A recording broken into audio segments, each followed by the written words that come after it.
Today, we have Glen Thurow, who PS in the CFed. Mr. Thurow has been licensed since 1991 and is currently the owner of LandLinks Consulting and Service and Surveying Geospatial Development firm in Albuquerque, New Mexico. Prior to his current position, he was vice president for geographic coordinate database development at Premier Geospatial Inc., and he oversaw projects in the development of the cadastral national spatial data infrastructure. Glen has also taught surveying and geographic information system courses at Central New Mexico Community College, is a former chair of the Surveying Engineering Industrial Advisory Committee to the surveying program at New Mexico State University. He is a past president of New Mexico Professional Surveyors, honored as New Mexico's Surveyor of the Year in 2003. He served as the state lobbyist for NMPS from 2000 to 2006. He is also the NSPS governor for New Mexico from 2009 to 2014. He's one of the founding members of the New Mexico Professional Education Foundation and was appointed to the Mexico Board of Licensure of Engineers and Professional Surveyors in 2013, but is no longer on the board. He's in a meritorious position now. Glen also used to serve on the NCES Education Committee and the NCES Law Enforcement Committee. And he's now, in his spare time, he's the chair of the CFed program, and he's also helping develop online training material for NSPS's Certified Survey Technician program. So today, we're going to go over the new CFed program, the new website, get things going back together, which has been an interesting transition for the last year. So I appreciate your time, Glen, and hopefully we get some good information out today. Well, thank you, Trent.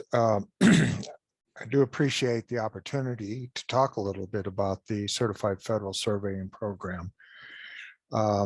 We have a couple of people on here that we want to recognize. Of course, Steve Parrish was the former training coordinator and CFed panel chair. And like I said during Surveyor Says broadcast the other day with NSPS and Tim, is that I really can't say that I'm taking Steve's place, because that's not a possibility. Steve is the foremost expert, I think, on the CFedS program, but I will do my best to continue the program of excellence that he and Ron Schuler started. Ron Schuler started the program back in 2006. Steve took over in 2017, and now this task has fallen to me. Also on this call is Tasha Huta, who is the BLM National Training Center director and also the program manager for the CFED surveying program. If I say anything out of turn, I expect to be corrected by Mr. Parrish and by Miss Huta, and feel free to jump in at any time. I wanted to mention a few things. Number one, the program is going under what I would describe as a transformational change. As I mentioned, when the program first began, 2006, with the beta class, I believe was in 2006 that went through the program. The technology that was in place at the time is now antiquated and outdated. So what we were trying to do is to institute a new method, a new learning management system. And that's what you see today. And I'm going to share the website right now, and you can let me know if it should hopefully come up. I'm going to quit sharing for just a minute. It's a new share. And I did share it in the chat for those that want to jump on it. Oh, did you? Yep. Okay. If they can, anybody can jump on it as well. But all right. So I'll stay where I was for just a moment, because suddenly I don't see it there. And so one moment, please. Forgive my use of the technology here. I'm going to do a new share. Sometimes it's, oh, there you go. Yep, Yeah. now your PowerPoint's up. Okay, thank you. Yep. So I'm not going to read the PowerPoint for you, but I did want to mention that it was felt that we needed to do something as far as upgrading the technology and the delivery methodology. So NSPS in last August, put out an RFP both for the new the training position of training coordinator, and they also put out for a new vendor. So a new vendor was selected to try to update the delivery methodology and to get away from sending out hard drives and flash drives and CD-ROMs, essentially because many of the new computers, of course, don't even have CD-ROMs anymore. And so we felt that the best solution for going forward in the decade to come would be to institute a learning management system. And this learning management system is essentially what you're seeing at this, if you go to the CFedS.org website now, is what you're going to see, where all of the materials are basically online. And when you register for the program, you'll be able to take these courses on anything that is connected to the internet. So we feel that's a little bit better solution. I would like to say that the old vendor did a marvelous job with the program over the last decade and keeping things moving. And but one reason or another decided not to submit a proposal for the new RFP that was put out last August. So the new vendor was selected, and that new vendor is Spatial Media Incorporated, Mr. Alan Cheeves. I think many of you may be familiar with Alan through his publications, one of which is the American Surveyor. I have a relationship with Alan through the Certified Surveying Technician program. So we have a working relationship that we hope to carry forward into the CFedS program as well. So one of the other problems that we had was that the existing programs, even if you got them on a jump drive or you got a hard drive initially, that 64-bit computers or new computers had to have a workaround in order to get the materials to actually play. There were several old technologies that were involved that simply wouldn't work anymore. One of them was Adobe Flash, and it's not supported anymore. They quit supporting it at the end of last year. So we felt that it was time to try to get the materials in their current state and move them into this new venue, this transition it into a new venue. So we've had a bit of a challenge in doing that, quite frankly. About a week or so ago, we flipped the switch for what we had because there were a lot of questions about the site being no longer available. It basically went dark on October the 29th. We had a temp page up there for a little bit and then just wanted to go ahead and move with the actual CFedS page. And so we flipped the switch and now it's active. That said, we are still working through a lot of issues, a lot of bugs that we're working out to get everything back in place.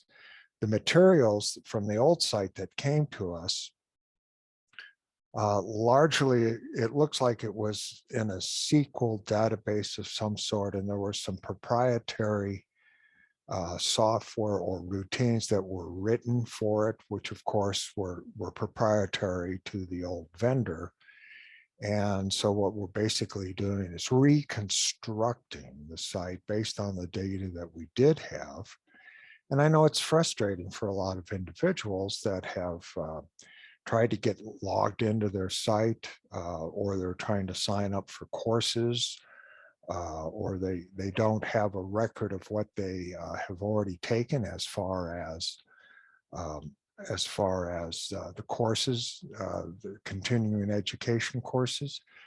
So just be aware that we're aware of that, and we're working through these issues and hope to have to become fully operational in the not too distant future. So one of the things that when you make an inquiry through the CFedS.org site, that inquiry, it'll say, ask you for your name and ask you to note the issue that you're having.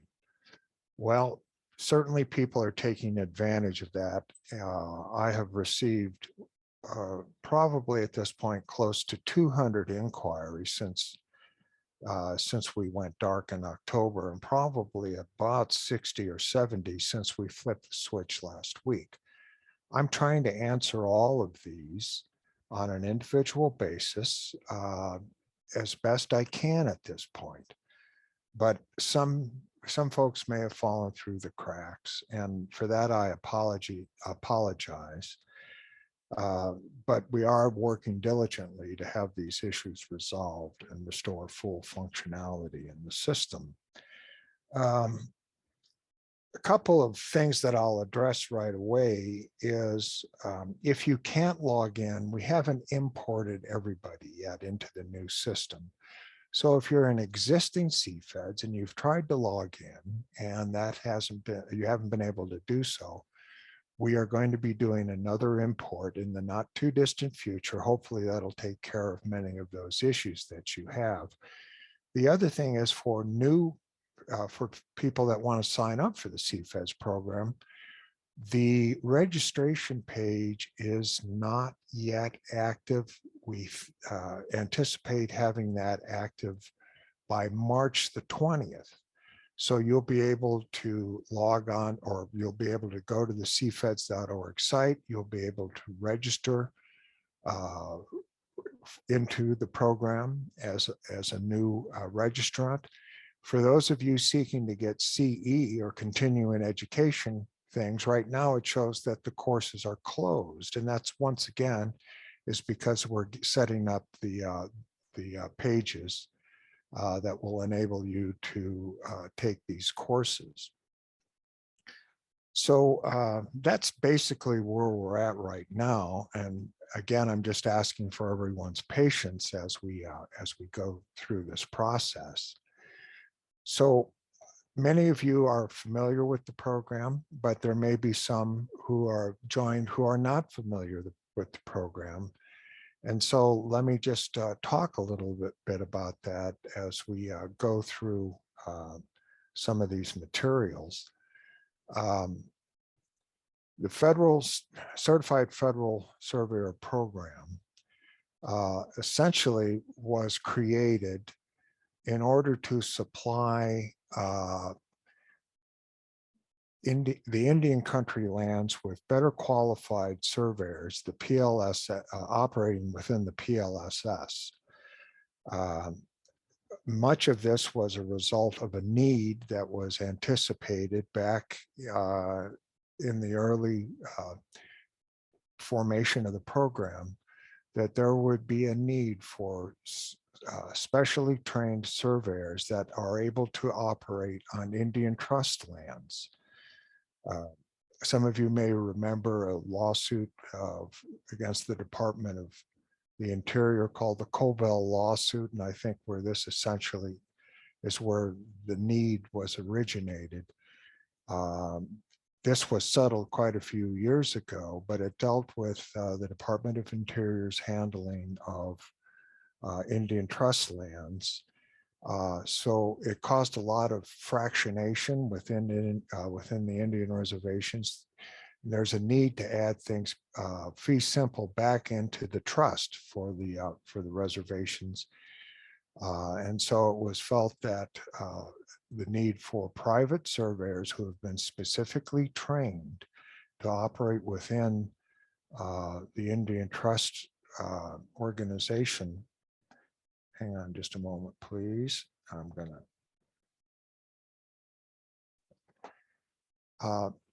And so the program was developed for that specific purpose. So again, the next slide basically says what I just said. I'm not going to read it again, but the final sentence there, application has been expanded to include boundary work for all federal interest lands. So there's quite a bit that a CFedS can do beyond just a boundary survey. And they can also do boundary assurance certificates, certificates of inspection and possession, chain of title surveys, land description review, in addition to boundary work, actual boundary work. And again, they're going to be operating under two kinds of surveys, either state authority surveys or federal authority surveys. You must be licensed within one of the 63 jurisdictions that are administered, tested by NCFedS. You must have a state license in order to become certified in the CFedS program. Essentially, if you're not licensed in an individual jurisdiction, then you cannot become a certified federal surveyor. However, that said, I will also want to mention that there's been a little bit of a change since its program's original inception, and that deals with people who have taken their fundamentals of surveying exam and have successfully passed that and become either a LSIT or an SIT, whatever it is in a particular jurisdiction. Once they receive that designation, they can then take the program. Now that you don't jump right to the test, and that was one of the things that perhaps was not abundantly clear in my Surveyor Says podcast the other day, is that you still need to go through the program and take the 7 core modules that are part of that program, take the quizzes that are associated with each of those modules, and then you can actually take the final exam, which is basically 3 different units that cover the broad-based coverage of everything that you've learned in those 7 core courses. Once you've and successfully passed that, as soon as you gain your license in your particular jurisdiction, then you can also become certified federal surveyor. So one of the things I'm trying to do is encourage students. Many students have to sit for the FS exam as part of their senior year in their school, but you don't have to be you don't have to have gone through a 4-year degree in order to sit for the FS. Obviously, it depends on the jurisdiction. But once you become a surveying intern, you may then enroll in the Certified Federal Surveyors program, and then once licensed in a particular jurisdiction, then you can become certified. So I just wanted to clarify that just to make sure everyone realizes that you don't just take the exam, CFedS exam, you do have to go through the program. So as it says here, we've had 567 certified federal surveyors. That number ebbs and flows. At one point, I think we had over 700 CFedS, but for one reason or another, the numbers could drop off a little. Part of that, I think, I want to emphasize 2 things as far as why you would become a CFedS. Let's say you're licensed already and you're contemplating becoming a CFedS. Why would you want to do that? Well, there are 2 reasons that I can see. And one, of course, is it's going to make you a better surveyor. The materials involved go into great depth. And I know from it made me a better surveyor. And as a corollary to that, let me mention that my time with NCFedS, I was on the examination for professional surveyors, that committee.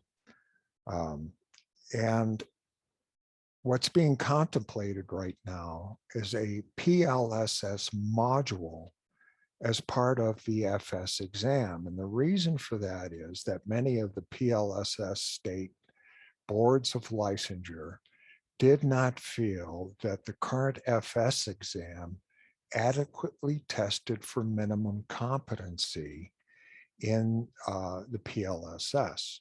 Now, remember, the CFedS program is not trying to determine minimum competency. It's much, much more deeper than that. But in order to pass this module that's being contemplated, it's not functional. It may not fly. It just depends on how it's viewed by the psychometrician and everything else, all the things that go into developing a special module as part of the exam. That was going to require students, in order to pass the FS, to concentrate much more on the PLSS.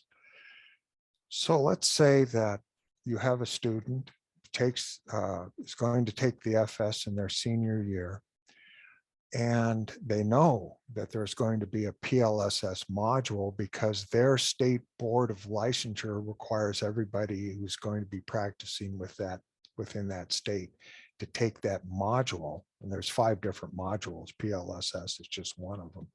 They're going to concentrate much more deeper on the PLSS than they would perhaps otherwise. So if you pass the FS, why not at that point go ahead and register in the program, the CFedS program? You're basically already working in that environment, and this is going to allow you to go deeper. And I have found that the closer you take exams to your let's say your graduate, if you graduate out of a 4-year degree program or a 2-year associate program, the quicker you take the FS, the better off you're going to be. The more time that lapses between that, it makes it a little bit more difficult, because you remember that the NCAA FS exam is knowledge-based rather than experience-based, experience-based being the PS exam. So one of the things we want to do is to market the program a little bit more intensively than perhaps has been done in the past, keeping in mind, however, that the program itself is going to make you a better surveyor regardless of what you do or where you go. But I think that as originally contemplated, the program was going to be interfacing much more with the Indian tribes, the BIA, other federal agencies, to utilize CFedS in any federally connected land work.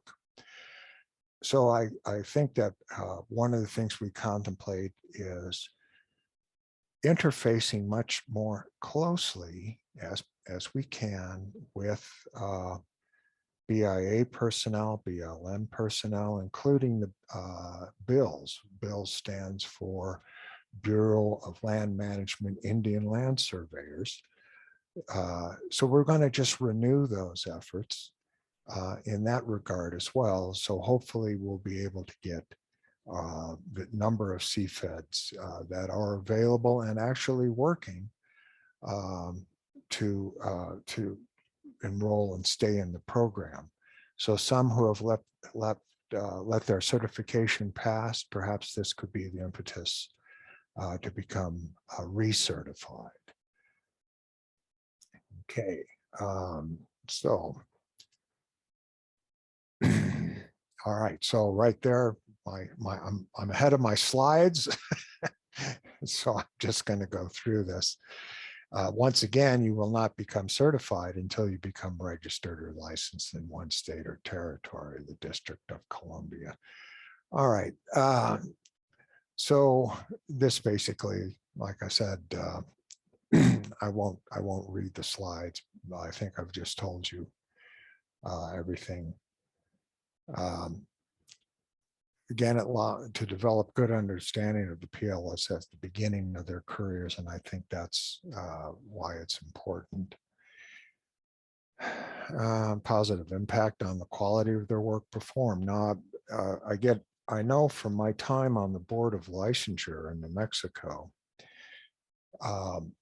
one of the frequent complaints was that surveyors operating within the PLSS were not following accepted procedures.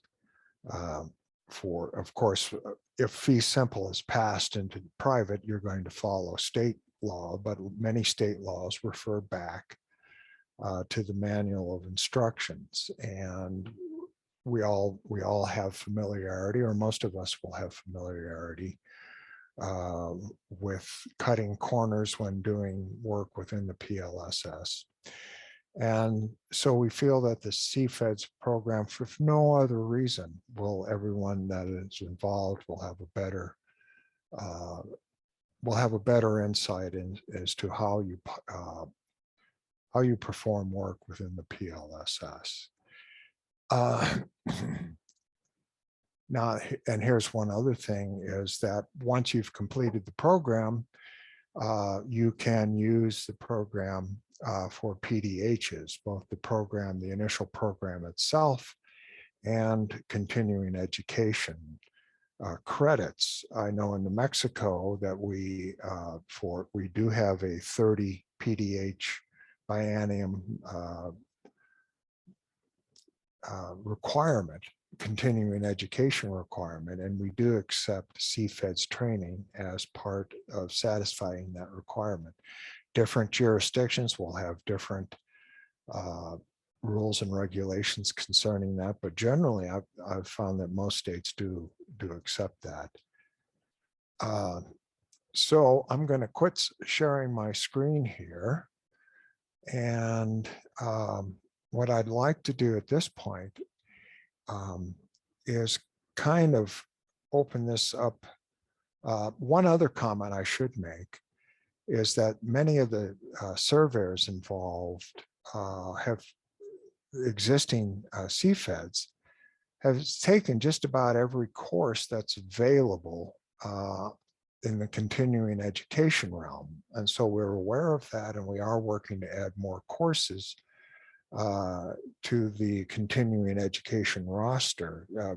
I anticipate fairly soon here we'll have courses on accretion, reliction, and avulsion that'll also be available for continuing education credit.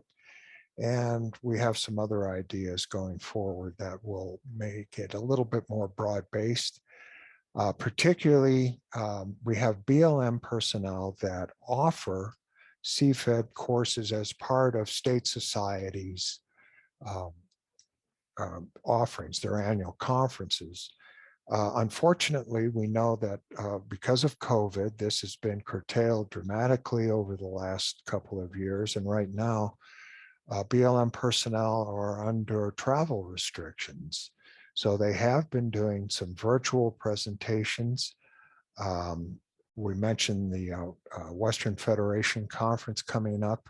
Originally, there were CFED courses, but that were going to be offered. But my understanding at this point is that that won't be possible because of the travel restrictions that are in place by the government.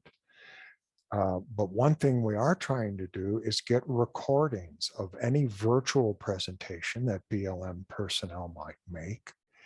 And once those recordings are available, we will have that courses online where others can take the same course again. And once they complete a quiz, they'll be able to obtain CFED continuing education credits as part of that venue. So again, we have a ways to go in getting all of the bugs worked out of the system. I certainly appreciate your patience. I am trying to respond to everyone's inquiries that are being made, doing my best to make sure everybody is kept in the loop. But again, like I said, I've received quite a few in the past week or so, and it's taken me a while to work through that. But again, we should have a registration page ready to go no later than the 20th of March. So for those that are contemplating becoming a CFEDS, I'm going to do my best to help you along your path to becoming a CFEDS. And whether you're getting ready to take the FS or you've taken the FS and you were thinking, well, I've got to wait till I become licensed to try to take the CFEDS material. No. Drop me a line. Let me know where you're at. Again, it's glen.thurow@cfeds.org. So I'll spell that for you. It's glen.thurow@cfeds.org. And drop me a line. I'll do everything I can to help you along your professional career path. As you can see from looking at me, I'm in my 20s. So I've been around the block a few times, and hopefully I have some things that I can share with you as you're entering into your professional careers that will help you along the way, and I stand ready to do so. So Trent, at that point, if we have questions, or I'd like to open it up to questions, any comments that anyone has to make, happy to entertain them and do the best I can to answer them. And if I can, I'm sure Steve or Tasha probably can. There you go. So first thing in the chat, Steve threw in the chat that he wanted to thank you for taking over the responsibilities as the chair, and how well you'll do as the new chairperson. So throw that out there first. And of course, we thank Steve for all his years of putting together all of this whole program for us. And you are correct. So the WestFed, we had it all set up for the WestFed conference. And of course, like Tasha reached out to us a couple of weeks ago and said that wasn't going to happen. So we have filled those time slots with other speakers at this point. There is the 2021 conference recordings on the WestFed website, where we did have that CFED component as well. So there's some other videos there. Those are canned and available for purchase. And then the first question I guess I have, because I'm in that flux, I think my expiration date for my CFED was last February. And so at what point do we flip the switch on for those quote unquote expired CFEDs moving forward? When do I have to have new CUs in place and that kind of stuff? So I guess that'll be the first question. And that's a personal question. Yeah, no, that's everyone. fine, because you're not alone. No, of course. Yeah. Because the site went dark on the 29th, you weren't able to renew. Correct. And let's say you needed 3 more hours out of your continuing ed courses, and the site, and you were planning on doing it, like in November or December before your certification lapsed, and you weren't able to do so. So we're not going to throw anybody out. We're going to give an extension. Basically, we're resetting the renewal dates, adding 4 months at a minimum to what you needed to renew. So Trent, when you say it expired February, you're talking this last February, right? I think 2022. No, yeah, okay. Yeah. So it didn't expire back in February of 2021 before the site went dark. Yeah, so that's the big thing, is that we're aware of the problem and we are working to get that resolved. One of the things I'm doing when I get emails from people saying, hey, what's up? I can't log in. You don't show my hours that I did take, or I was enrolled in one of the continuing ed courses and now it doesn't show me as enrolled. What gives? So again, I'm working with the vendor, with Spatial Media Incorporated, to work through these issues, and we're making progress. It may seem that the progress is at a snail's pace, but I think if you could appreciate the challenge we had in transitioning over to the new site. Basically trying to work with whatever data we got from the old vendor, which first of all, I'm certainly thankful that the old vendor cooperated as much as they did, because without that, we basically would have, I won't say start from scratch, but it would have been much harder lift to get everything up and running again. So we will obviously extend everyone's renewal date. And if you needed to take CE courses still, those courses are going to come online. And that 4 months essentially is going to start when we are operational, fully functional again. And I'm hoping that's going to be pretty quick. Now, some of you say, oh, Glenn, you've been saying that since last December. Why should we believe you this time? Well, again, perhaps we were a little bit over optimistic at the onset, but I think we are getting these issues resolved. And I think we'll get them resolved to everybody's satisfaction in the not too distant future. And actually, I just went on my subscription page and it says it expires July 2nd now at this point, July 2nd, All right. 2022. So, All right. So now, if you were February, what did we give you? Up to July. So hopefully if you still needed some CE courses, we're going to get those courses available to you here pretty quick. there you You'll go. be able to take the CE course and get your certification renewed. Perfect. Don't want to lose you, Trent. No, I won't. There's too much time invested. Are you kidding? That's the best. That's a great program. And I can attest to that as well. The amount of, go for it, Steve. I just wanted to respond verbally to the question that Pat Lehman posted here.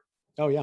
He asks, are there different survey practices when one surveys within a reservation than what we usually follow from the manual of instructions?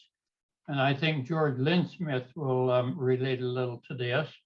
I can't speak for very many states, but one of the things you'll run into a lot when you get into doing a survey on the exterior or within a reservation is that many of the times the tribe does not want that plat put into the public record. They want left internal. Now that, of course, can cause some difficulty in different states. I remember taking the situation where George, as I recall, did a survey within one of the reservations in Nevada. And the question came up about, okay, he has set monuments that represents lands within some government jurisdiction, in this case, the BIA under the Department of Interior. And the tribe did not want him to record a plat or anything. So is that in conflict with, your state law that says, hey, you set a monument and you record it and you file a document? Now, I can't speak for other states, but I know that has come up in several states. And it's still a bit of a dilemma because you just have to work with the tribes. One thing for sure, though, most of the time, is you better be prepared and understand the 3-mile method, which is not all one method. I remember one of the survey crews that we sent out from Tri-State years ago into the Pyramid Indian Reservation. And they got out there and they wondered what all of these 16th corners were being set inside of a section and how to deal with missing ones. Well, the 3-mile method is a unique process. And that's where a surveyor inexperienced with that process could get himself in trouble.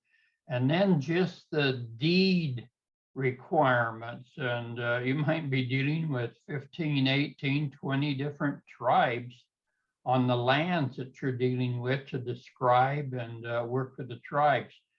So for all it's worth, hopefully that may at least help answer Pat Lehman's questionnaire, and anybody else on board here that has dealt with BIA related surveys, if you've got some experiences there, chime in. Yeah, we had a couple of hands up really quick, and then Brian, are you ready? You were first. If you're ready. Yeah, thanks. Yeah, Okay. I just wanted to make sure I understood. If I want to enroll in the CFedS program, I need to wait till the March 20th, it appears. Is that correct? Yeah, you'll have a registration page that'll be active by the 20th. And at that point, I mean, you can go there now and it says join us and you click on it and it just tells you what you need to do to become a CFed, but it doesn't give you the actual registration page.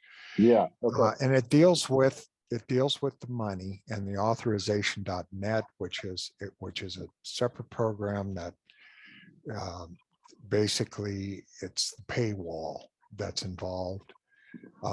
And the same thing applies to CE courses. That's being worked on, and that's the launch date that I have right now. So, Brian, you will be able to go back in and register for the program.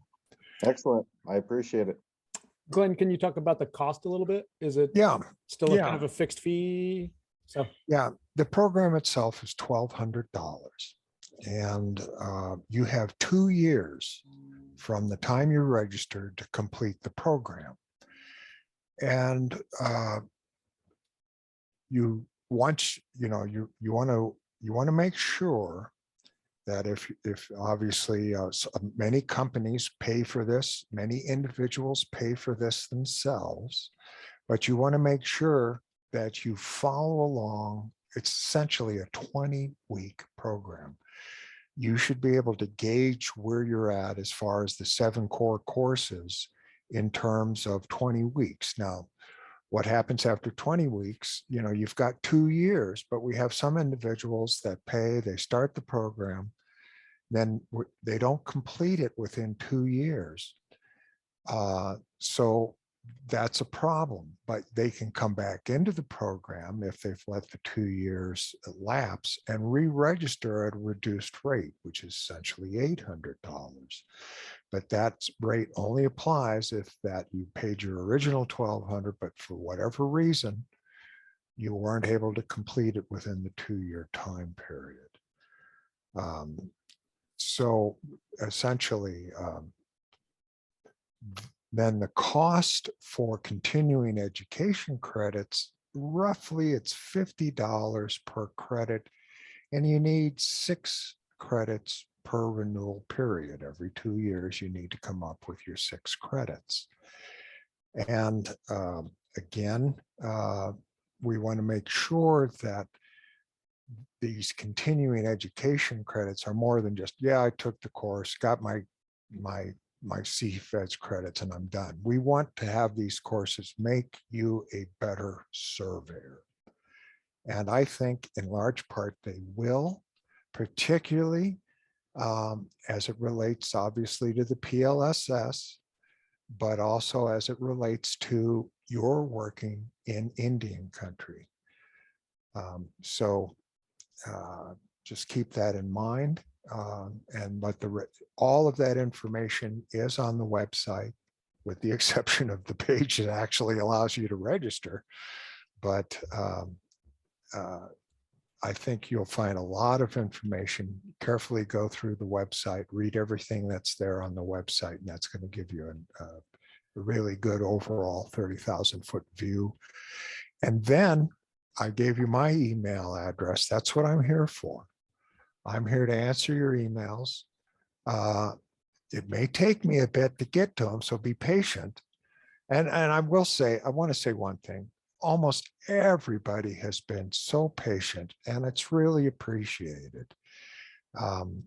Everybody's been pretty understanding, maybe a bit frustrated, but understanding of the process. And it's only been 1 or 2 that I turned them into their mother. But so, and again, I just thank everyone for their patience in that regard. I love it. Chris McDonald, did that probably answer your question? Because I saw you took your hand down.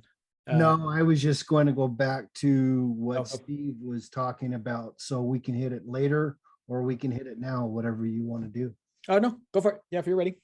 So Steve mentioned the 3 mile method, but one of the big concerns about going into Indian country or reservations is the research. The research is totally different. You have to go to the counties, then you have to go to LTRO, the Lands Title Records Office, and there's a couple places in there you'll have to go and chat with them and have them pull a TSR title status report. And there's different versions of those, and knowing which version you can get and which one you can take outside of the building. Some of them you can't take. Some of them have information that can't be shared publicly, but you can look at it during the meeting or whatever it is and has to stay there. So the research is totally different in understanding that and working with your bills or the state office to get that information done.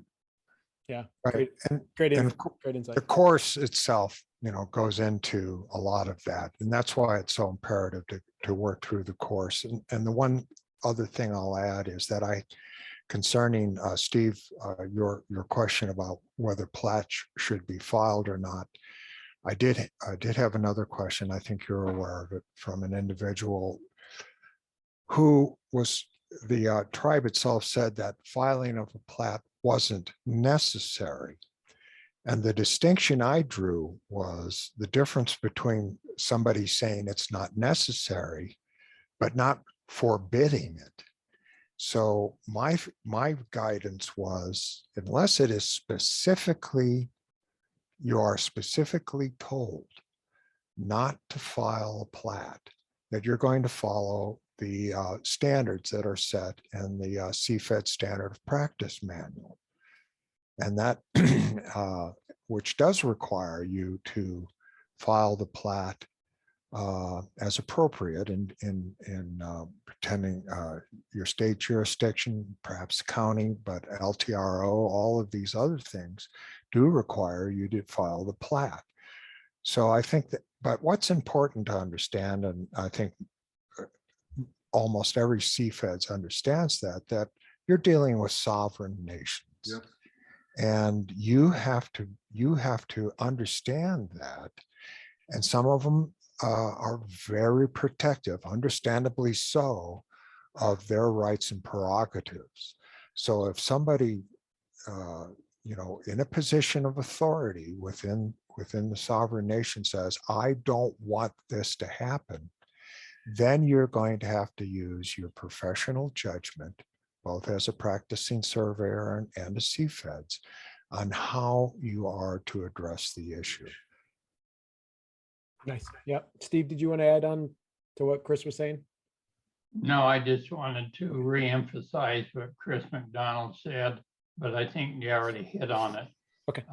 Connection and coordination with the bills surveyor that oversees those tribal areas is really, really important. Yeah, exactly. Before I go to you, George, Osvaldo, I may have messed up your name, but he said he registered back in May, had no issues logging on back then, but now with the new website, he can no longer log in. But I assume that's probably going to be with one of your new uploads with more usernames and. Yeah, I would think that he has not been uploaded into the system yet. We have a number of individuals that for whatever reason, we did not have their enrollment status as part of the data dump that we received. But I can also tell you that we can, it's a bit of a manual process right now, but I can trace back based on your name and some other data that I have access to, where I'll be able to see when you registered. Of course, you'll also have your 2-year time period extended for the time you lost. And but bear with us, and we're going to get everybody plugged back into this, and then we're going to just go from there and start moving in the direction that I articulated earlier in this session. Awesome. Perfect. Go for it, George. Okay, first, am I muted? Nope, you're good. Okay, first of all, I want to say that the work I did on tribal lands was back quite a while before CFedS was even started. And the dilemma came up of do we file or not? And of course, the tribe I was working for did not want the information filed. And as was mentioned, it's sovereign land. It's not Nevada land. It belongs to them. And so they're really not subject to Nevada law, or at least they weren't at that time. But BIA, who we were working with, wanted us to file copies of our work, which we were happy to do with them in Albuquerque. And then several years later, we tried to contact them to get information on that work so we could do some more when I was at a different firm. And of course, that information was not readily available. In fact, I don't think we ever got it. So it's kind of a double-edged sword to the way I'm thinking. Unfortunately, I don't really have to worry about it that much anymore, I don't think, because I'm not planning on going out and doing any surveys in the near future. But still, it's an interesting situation because you're really operating under different sets of rules and regulations. And like you say, Glenn, it's up to you to kind of sift through things, and depending on what your instructions are, decide what you actually need to do to comply. And I would also think there would be a bit of a distinction between state authority and federal authority surveys. Oh, yeah, And absolutely. I agree so with that 100%. I think I'm primarily addressing state authority surveys. The federal authority surveys, I think, would take a completely different track. Obviously, you're going to be getting special instructions involved with this. You're going to follow all of the items that are articulated in the CFedS standard of practice manual. But again, exercise judgment in as you deal with the Indian tribes. And that first course, the first course module deals a lot with that and how you're going to interact in these particular situations. We got one more for Jen. Go for it, Jen. Can you hear me? Yep, you're good. Yay. I'm always surprised when that works. So I'm in Massachusetts and a student at UMaine, and so I don't have a super deep understanding of PLSS and working with reservations and stuff. So I'd like to hear more about some context of like how this fits in people's businesses and like how much of this work are you doing and you know, is it, I don't know, I'm kind of picturing like if you had like DPW work or something, if you had to work with a state contract or something, then you'd have you know, some people do a lot of that and some people go, oh my God, no. And so like I'm wondering if it's like one of those things. You know, I just, context would be great. Yeah. Good question, Jen. So I'm sure almost everyone on the call can probably help answer that question, Jen. But you're in Massachusetts, and that's not a PLSS state. However, the day may come when you find yourself in a PLSS state, particularly if you're seeking multiple licenses, multiple state licenses. There are 30 PLSS states right now. And the basic, I'm not sure how to keep this at the 30,000 foot level, but are you familiar with the surveying manual of instructions issued by the Bureau of Land Management? Yeah, I've got the basics. I mean, we did cover it in class. So I probably have the 30,000 foot view and I'm interested more in like how you all like interact with these kinds of projects in your businesses. Just that's what I don't have like any direct contact with it. All right. So in New Mexico, I'll just speak to New Mexico. We're a PLSS state, obviously. And there are something on the order of 3,700 townships within the PLSS in New Mexico. I would say that the vast majority of the land, I think it was somewhere up to 60%, is still controlled by the Bureau of Land Management. It's public land. Nevada, I think it's upwards to what, 90% or something like that. Correct. Yep. Yeah. So when you're out surveying, whether you're surveying somebody's private land, oftentimes, for instance, in New Mexico, you'll have a legal description that is an aliquot description. Somebody owns the north half of the southwest quarter of the northeast quarter, and you're hired to go out and survey that. So you want to be able to understand the proper methodology to employ when you're going to do this survey. So that happens all the time, every day. Now, that's a little bit different from surveying in Indian trust lands because of, under one, you're following the state's requirements, the minimum standards for surveying.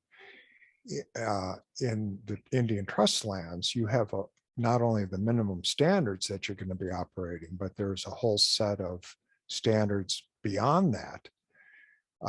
If you go to the website under resources, you'll see the standard of practice manual and some other documentation that I think you'll find useful. That is working because I did try it recently, just before the meeting, just to make sure that was functional. So I would say that, Jen, that it is as far as the PLS, working within the PLSS, that is a lot of, not for everybody, but a lion's share of a surveyor's business could be related to the PLSS. And so that's why I think it's advantageous for everyone to be taking this program, because you get much greater depth of understanding. You perform much better surveys having gone through this program than you would otherwise. And I'll skip over a couple of hands and I'll go to Tasha, because I bet you Tasha's going to add to that probably a little more. Well, actually, I'm about ready to turn into a pumpkin, and my clock's about ready to strike midnight, and I'm gonna have to sign off. No worries. I don't know if I can speak to that one exactly, but I did want to make sure to properly thank Glenn for all of the work that he's been doing and working through the new vendor transition, and thank everyone who is a CFedS, who's considering being a CFedS, for their patience. The transition, as many of them go, did not go according to the plan that we had anticipated. So we're rolling with the punches, and we're doing what we can. And so thank you all for your continued patience, and Glenn for his enduring professionalism as he takes on the big job. So yeah, I am a CFedS resource as well. If anyone wants to reach out to me, it's thuda@blm.gov. And most likely than not, I will forward everything you send to me right on to Glenn. But for the things that I can help, I'm happy to do so. And I'll still be available for the next few minutes or so here, and until I turn into a pumpkin. So thank you all. All right. No worries, Tasha. Perfect. And then I'll go back, I'll circle back, and I bet Chris will probably chime in as well. But from like our business side of it, Jen, so the CFed part of it, like the requirement of the CFed part of it is minimal when it comes to the business side of it, right? It's 0.01% or something of it may require a CFed component of it. But like Glenn alluded to, learning and understanding the principles behind the PLSS and how in depth that this program is more beneficial than any part of the monetary side of it you'll get from a business side of things. So it's definitely just another learning tool that will take you farther down the path. So I'll turn it over to Nick because he was first, and then we'll go to Chris after that. Go for it, Nick. If he's still there. There you go. Oh, hey, I'm here. You're in. Hey, what's up, guys? How are you doing? Everybody's good. Awesome. This has been awesome. I wonder if I can get the video to work. There you go. You're up. Oh, cool.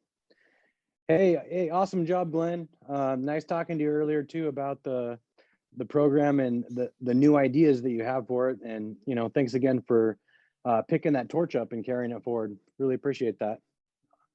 Also wanted to mention that some of the guys in the Discord group have been talking about doing a study group. Maybe we enroll together and have some accountability program as well as study plan to get through this course at the same time, pass it together, celebrate. Maybe we book a vacation to go celebrate at the end. Anyhow, sounds fun. I dropped a link in the chat. Other than that, hey, awesome job you guys are doing. Thanks very much. Awesome. Thanks, Nick. Go for it, Chris. So Jen, I wasn't sure whether you were talking about working in the PLS system or utilizing your CFedS certification. And I know some companies just do the CFedS to have a better understanding of the public land survey system and how it works. And I know other businesses really market very heavily to working with the Native Americans, BIA, and the tribes, and that's their business practice. So it runs the gamut. The CFedS is excellent training on understanding the public land survey system, doing the research, getting back to the original source documents, which people kind of forget anymore in doing their survey business. They just get the latest deed and don't always do the proper research they need, and CFedS hits on that very heavily. So I hope that answers your question a little more. Perfect. Thanks, Chris. Yeah, it does. That's what I was wondering is how much do people like really work with the tribes or if they're just doing it for, the education.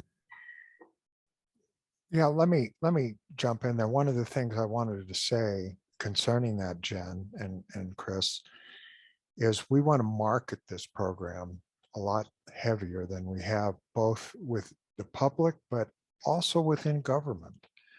I want to be able to market this to the BIA itself and to individual tribes, and to get them to understand and realize the benefit of using a CFedS as opposed to just putting out an RFP and going with the lowest bidder.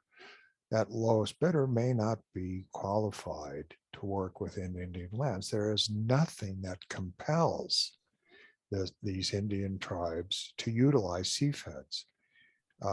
So again, that was the program. The original impetus of the program was to do that, was to provide qualified surveyors for surveying within Indian trust lands. So I think we've got to do more in that regard. And I think one of the things with bringing spatial media on board, it will be the promotional side of things, that to get the word out both to the general surveying community, become a CFedS, but then having CFedS actually utilized by the federal lands agencies, whatever they are. I said during the Surveyor Says broadcast the other day, I'm from private industry. And I know in private industry that there is no substitute for making a profit. And that's the long and the short of it. So I want somebody to invest in themselves or their personnel in the CFedS program, but then have that translate down to the bottom line. Again, both because they're going to become better surveyors, but they're going to find increased work because they are CFedS. Yeah, and I think that marketing will help, Glenn. I mean, that's probably been one of the missing links over the years, right? Is that internal marketing with inside the government to kind of really force the issue or force them to kind of use the CFed component part of it. So go for it, George. Well, I've got to say, I was lucky enough to work. I guess you can hear me. I don't know. Yeah, you're good. Yeah. Okay. I was lucky enough to work with Mr. Parrish for many years, do some public land survey work with him. And get the benefit of his knowledge in the public land survey system. And it benefited me tremendously. But I will say with him kind of taking a step back, I mean, he's getting older like me, I think. I don't know. Are you, Steve? He's not going to be as available to share this information that he has on a regular basis as he always has been in the past. And I think CFedS is a great way to get that information. I think 77, I think 77 qualifies me to step back a step or two. I would agree with that, Steve. I'm 74 and I'm stepping the heck back. Finally. Yeah. Well, at least I'm trying again. I love it. I love it. Awesome. Anybody got more questions they want to bring up or ask? Thoughts and comments? It's quiet now. covered a lot of ground, Glenn. I appreciate that. That was awesome. Good job, Glenn. Yep. Thank you. Good information. If nobody has anything else, we will let it. Oh, Jen's back. Go for it, Jen. Yeah. So I mean, do the tribes not have surveyors amongst their members, or are they just as underwater as everyone else? Well, the BIA has surveyors, but they're not necessarily, they are they're licensed under the state generally. So, I would hesitate to comment beyond that.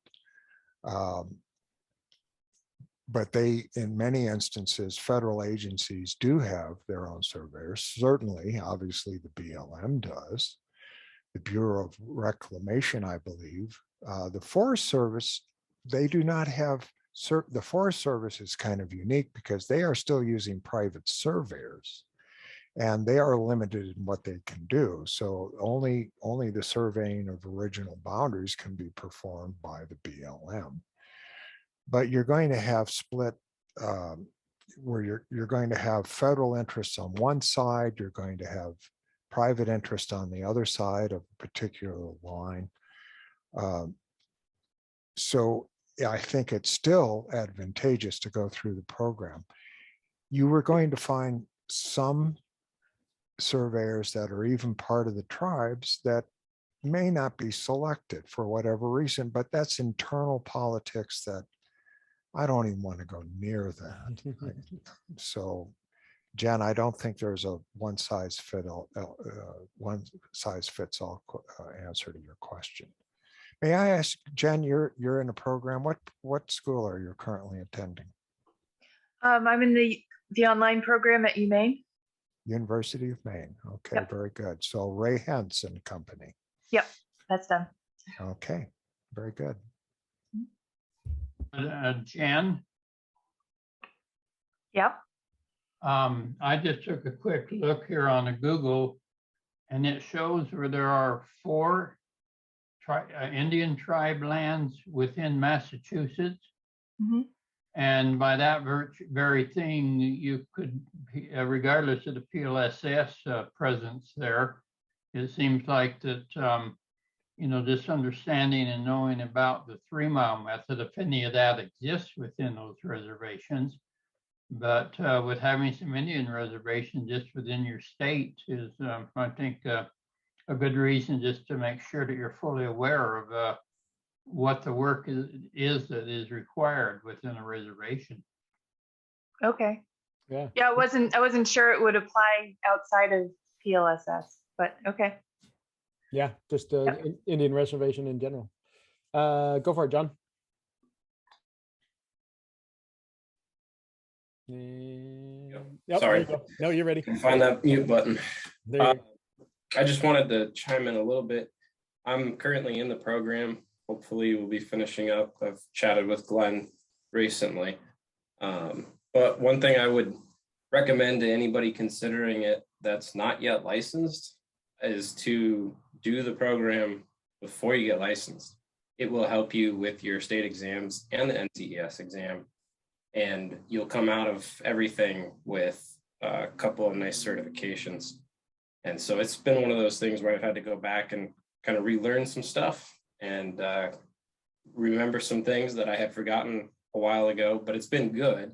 So in one aspect, you've got that, but the continuing education could have worked for that too. So I would recommend that if anybody's considering it, because now I'm being asked to look at other state licensures and trying to figure out, okay, which exam do I study for right now? And I can only do so many at a time. So just up for folks. Yeah, good point, John. Love it. Go for it, Chris. So Jen, back to your question earlier, it will help you get used to working with the tribal members, BIA, Lands and Realty, the LTRO. It gives you that background, and it gives you information into the SBE Standards of Boundary Evidence documents for the LDRs, the land descriptions, the chains of title, the chains of survey, and the certificates of inspections, which will all benefit tribes in your area, not necessarily having to do with the PLS, doing with the meets and bounds. Those all still have to be done on those reservations or tribal boundaries there. So it would definitely benefit you in that area. I'm sold. Love it.